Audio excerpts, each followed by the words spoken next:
پس جب میں اس کو درست کر لوں اور اس میں اپنی طرف سے روح پھونک دوں تو اس کے آگے سجدے میں گر پڑنا۔ چنانچہ فرشتے تو سب کے سب سجدے میں گر پڑے مگر شیطان کہ اس نے سجدہ کرنے والوں کے ساتھ ہونے سے انکار کیا۔ فرمایا اے ابلیس، تجھے کیا ہوا کہ تو سجدہ کرنے والوں میں شامل نہ ہوا؟ اس نے کہا میں ایسا نہیں ہوں کہ انسان کو جس کو تو نے کھنکھناتے سڑے ہوئے گارے سے بنایا ہے سجدہ کروں۔ فرمایا یہاں سے نکل جا کہ اب تو مردود ہے اور تجھ پر قیامت کے دن تک لعنت برسے گی۔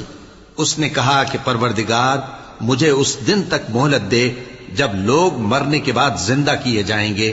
فرمایا اچھا، سو تجھے مہلت دی جاتی ہے وقت مقرر یعنی قیامت کے دن تک۔ اس نے کہا کہ پروردگار جیسا تو نے مجھے بھٹکا دیا ہے میں بھی زمین میں لوگوں کے لیے گناہوں کو آراستہ کر کے دکھاؤں گا اور سب کو بہکاؤں گا۔ ہاں ان میں جو تیرے خاص بندے ہیں